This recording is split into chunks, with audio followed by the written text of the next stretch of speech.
Personal Stories. How 42 alcoholics recovered from their malady. Beginning with the story of Dr. Bob, a co-founder of AA, there are here presented 3 groups of personal histories. Part 1. Pioneers of AA. Dr. Bob and the 9 men and women who here tell their stories were among the early members of AA's first groups. All 10 have now passed away of natural causes, having maintained complete sobriety. Today, hundreds of additional AA members can be found who have had no relapse for more than 50 years. All of these, then, are the pioneers of AA. They bear witness that release from alcoholism can really be permanent. Dr. Bob's Nightmare. A co-founder of Alcoholics Anonymous, the birth of our society dates from his first day of permanent sobriety, June 10th, 1935. To 1950, the year of his death, he carried the AA message to more than 5,000 alcoholic men and women, and to all these he gave his medical services without thought of charge. In this prodigy of service, he was well assisted by Sister Ignatia at St. Thomas Hospital in Akron, Ohio, one of the greatest friends our fellowship will ever know. I was born in a small New England village of about 7,000 souls. The general moral standard was, as I recall it, far above the average. No beer or liquor was sold in the neighborhood, except at the state liquor agency, where perhaps one might procure a pint if he could convince the agent that he really needed it. Without this proof, the expectant purchaser would be forced to depart empty-handed, with none of what I later came to believe was the great panacea for all human ills. Men who had liquor shipped in from Boston or New York by express were looked upon with great distrust and disfavor by most of the good townspeople. The town was well supplied with churches and schools in which I pursued my early educational activities. My father was a professional man of recognized ability, and both my father and mother were most active in church affairs. Both father and mother were considerably above the average in intelligence. Unfortunately for me, I was the only child, which perhaps engendered the selfishness which played such an important part in bringing on my alcoholism.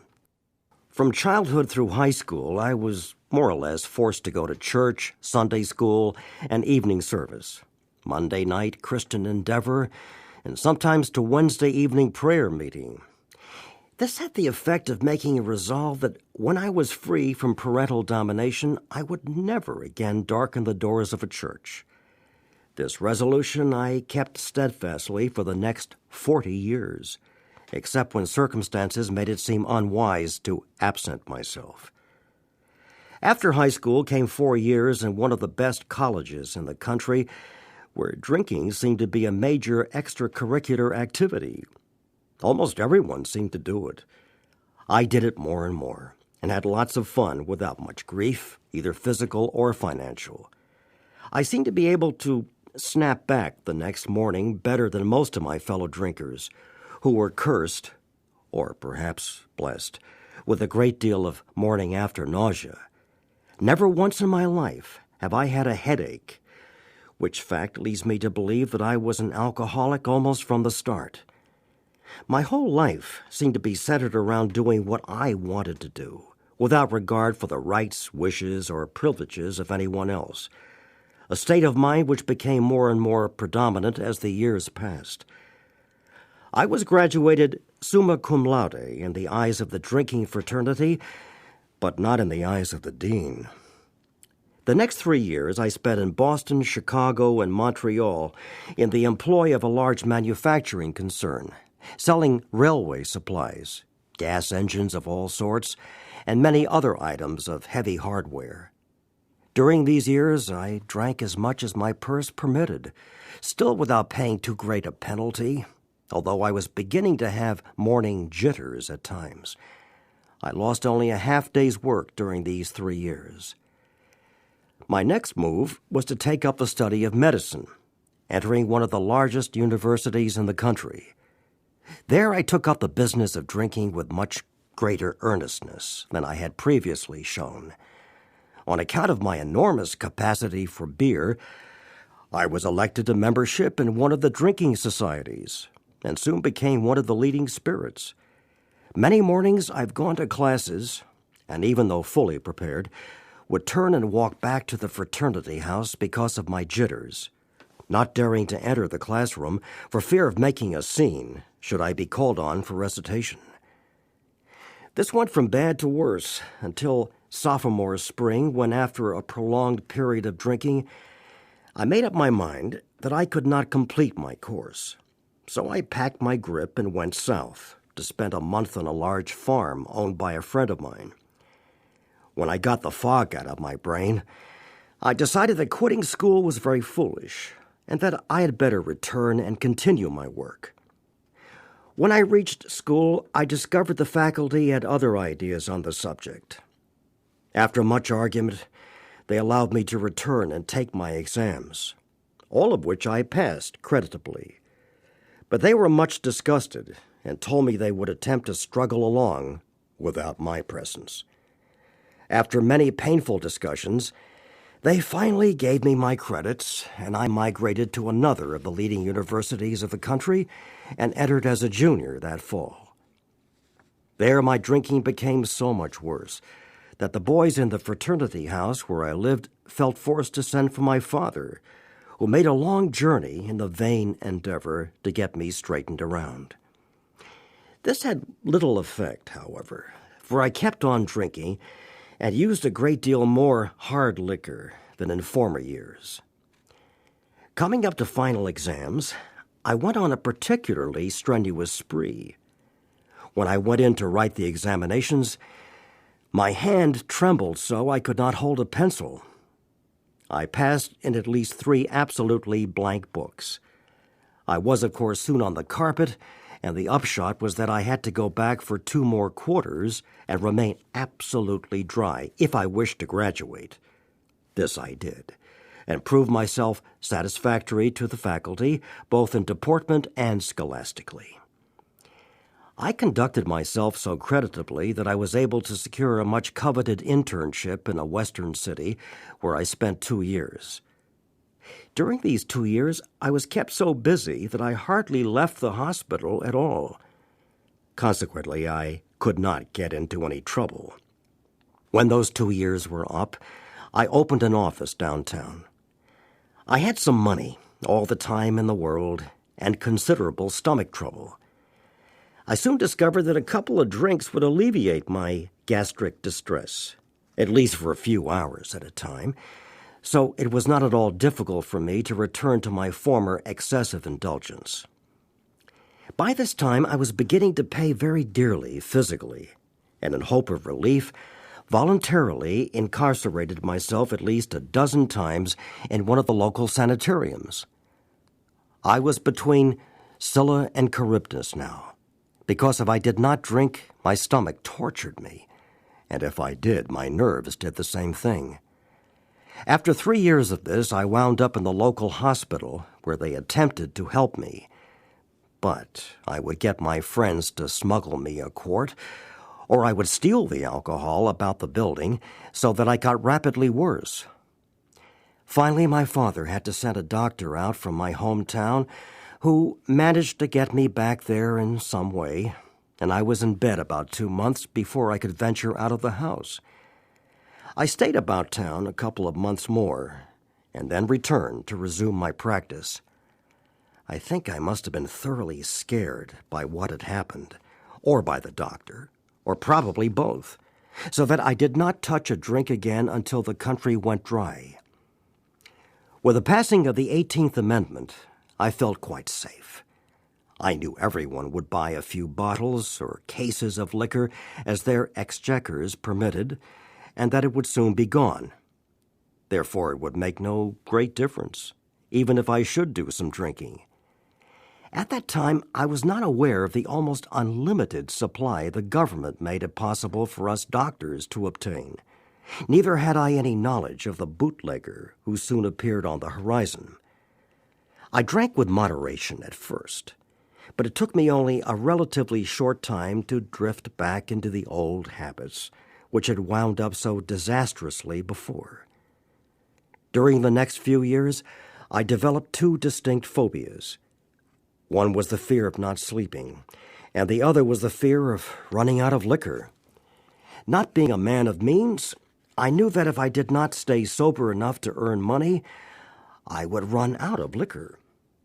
Most of the time, therefore, I did not take the morning drink, which I craved so badly, but instead would fill up on large doses of sedatives to quiet the jitters, which distressed me terribly.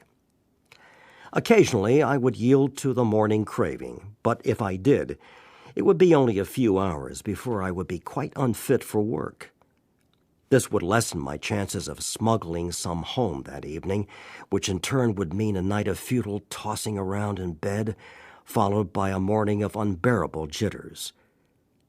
During the subsequent 15 years, I had sense enough never to go to the hospital if I had been drinking, and very seldom did I receive patients. I would sometimes hide out in one of the clubs of which I was a member, and had the habit at times of registering at a hotel under a fictitious name. But my friends usually found me, and I would go home if they promised that I should not be scolded. If my wife was planning to go out in the afternoon, I would get a large supply of liquor and smuggle it home and hide it in the coal bin, the clothes chute, over door jambs, over beams in the cellar, and in cracks in the cellar tile. I also made use of old trunks and chests, the old can container, and even the ash container. The water tank on the toilet I never used because that looked too easy. I found out later that my wife inspected it frequently. I used to put 8 or 12-ounce bottles of alcohol in a fur-lined glove and toss it onto the back airing porch when winter days got dark enough. My bootlegger had hidden alcohol at the back steps, where I could get it at my convenience. Sometimes I would bring it in my pockets, but they were inspected, and that became too risky. I used also to put it up in 4-ounce bottles and stick several in my stocking tops. This worked nicely until my wife and I went to see Wallace Beery in Tugboat Annie, after which the pant leg and stocking racket were out. I will not take space to relate all my hospital or sanitarium experiences. During all this time, we became more or less ostracized by our friends. We could not be invited out because I would surely get tight, and my wife dared not invite people in for the same reason. My phobia for sleeplessness demanded that I get drunk every night. But in order to get more liquor for the next night, I had to stay sober during the day, at least up to 4 o'clock. This routine went on with few interruptions for 17 years. It was really a horrible nightmare, this earning money, getting liquor, smuggling it home, getting drunk, morning jitters, taking large doses of sedatives to make it possible for me to earn more money, and so on ad nauseum. I used to promise my wife, my friends, and my children that I would drink no more, promises which seldom kept me sober, even through the day, though I was very sincere when I made them. For the benefit of those experimentally inclined, I should mention the so-called beer experiment. When beer first came back, I thought that I was safe. I could drink all I wanted of that. It was harmless. Nobody ever got drunk on beer. So I filled the cellar full, with the permission of my good wife. It was not long before I was drinking at least a case and a half a day. I put on 30 pounds of weight in about 2 months, looked like a pig, and was uncomfortable from shortness of breath. It then occurred to me that after one was all smelled up with beer, nobody could tell what had been drunk, so I began to fortify my beer with straight alcohol. Of course, the result was very bad, and that ended the beer experiment. About the time of the beer experiment, I was thrown in with a crowd of people who attracted me because of their seeming poise, health, and happiness. They spoke with great freedom from embarrassment, which I could never do, and they seemed very much at ease on all occasions and appeared very healthy. More than these attributes, they seemed to be happy. I was self-conscious and ill at ease most of the time. My health was at the breaking point, and I was thoroughly miserable. I sensed they had something I did not have, from which I might readily profit. I learned that it was something of a spiritual nature, which did not appeal to me very much, but I thought it could do no harm. I gave the matter much time and study for the next 2.5 years, but I still got tight every night, nevertheless. I read everything I could find and talked to everyone who I thought knew anything about it. My wife became deeply interested, and it was her interest that sustained mine, though I at no time sensed that it might be an answer to my liquor problem. How my wife kept her faith and courage during all those years I'll never know, but she did. If she had not, I know I would have been dead a long time ago. For some reason, we alcoholics seem to have the gift of picking out the world's finest women. Why they should be subjected to the tortures we inflict upon them, I cannot explain. About this time, a lady called up my wife one Saturday afternoon, saying she wanted me to come over that evening to meet a friend of hers who might help me. It was the day before Mother's Day, and I had come home plastered, carrying a big potted plant, which I set down on the table and forthwith went upstairs and passed out. The next day she called again. Wishing to be polite, though I felt very badly, I said, "Let's make the call," and extracted from my wife a promise that we would not stay over 15 minutes. We entered her house at exactly 5 o'clock, and it was 11:15 when we left. I had a couple of shorter talks with this man afterward and stopped drinking abruptly. This dry spell lasted for about 3 weeks. Then I went to Atlantic City to attend several days' meeting of a national society of which I was a member. I drank all the scotch they had on the train and bought several quarts on my way to the hotel. This was on Sunday. I got tight that night, stayed sober Monday till after the dinner, and then proceeded to get tight again. I drank all I dared in the bar, and then went to my room to finish the job. Tuesday, I started in the morning, getting well organized by noon. I did not want to disgrace myself, so I then checked out. I bought some more liquor on the way to the depot. I had to wait some time for the train. I remember nothing from then on until I woke up at a friend's house in a town near home. These good people notified my wife, who sent my newly made friend over to get me. He came and got me home and to bed, gave me a few drinks that night, and 1 bottle of beer the next morning. That was June 10th, 1935, and that was my last drink. As I write, nearly 4 years have passed.